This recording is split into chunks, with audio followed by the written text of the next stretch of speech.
Sir আপনি যেভাবে কথা বলছেন, যে মুখে ধরে পিটাইছেন, স্যার আপনার এই পিটানোর কথা শুনে আমার হাত পা কাঁপ উঠে গেছে। আমাকে আমার না আবার ধরে বাইরান শুরু করে দেয়। না, তুমি একটা ভালো মানুষ, নরম নরম সহজ সরল মানুষ। তবে তোমার রুচি দেখে আমার খারাপ লাগলো।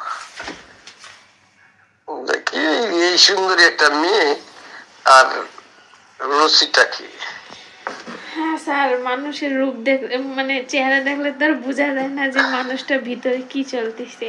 এখন স্যার কালকে চেহারাটা কি? চেহারাই তো খারাপ। জানি না স্যার। একটা মানুষের নাক থাকে, চোখ থাকে, একটা কিছু ইয়া থাকে, তো তাও নাই, গায়ের রং থাকে। স্যার ওর চেহারা নাই তো খারাপ, আমার চেহারা কি ভালো? আমারটা তো খারাপ।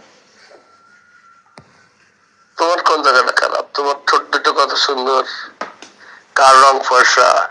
হয়তো একটু এই যে মানে এই দুশ্চিন্তা একটু ওই যে তোমার কপালে বিভিন্ন জায়গায় মানে মেকআপ করে আসতে পারোনি, মানে কিছু ক্রিমও লাগায় আসতে পারোনি। না স্যার, আমি ওইসব ব্যবহার করি না।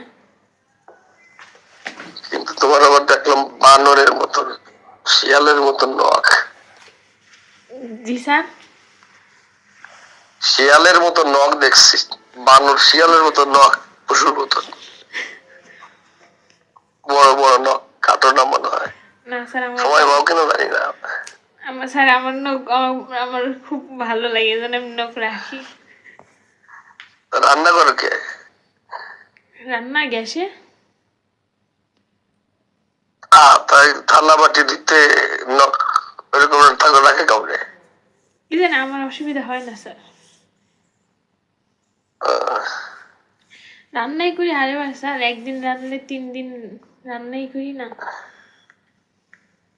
রান্না তাহলে থাকো কিসে? ফ্রিজে? না ফ্রিজ নাই স্যার, গরিব মানুষ আমরা। তাহলে 3 দিন কিভাবে? একদিন রান্না করে 3 দিন খাও কিভাবে? ওই যে গরম দিই, আবার হচ্ছে গিয়া বাইরে থেকে অনেক সময় কিছু রুটি কলাই না খাই। অফিসে গেলে তো অফিস থেকে খাবার দেয়। ওই অফিস খাও বলে মোটা হয়ে গেছে, স্লিম নাই।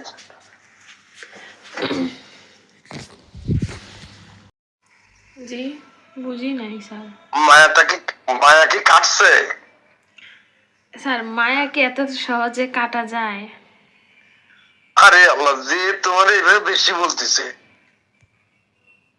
বিশ্বাস করতেছে না, বিকাশে টাকা পাঠাও, এটা ওটা, এরপরে মায়া, এ কোন ধরনের মায়া?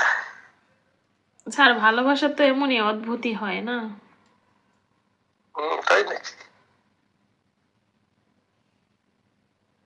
দেখি ভালোবাসা কত থাকে, আর কত ভালোবাসা আছে দেখি না, আমরা একটু চাইবানি। অনেক ভালোবাসা আছে তোমার কাছে, তাই না? আমার 1 কেজি দিও ভালোবাসা, নাকি সব দিয়ে দিছ? হ্যাঁ, জানি না। জানো না? না। আচ্ছা ঠিক আছে, দেখি আছে কিনা আর ভালোবাসা।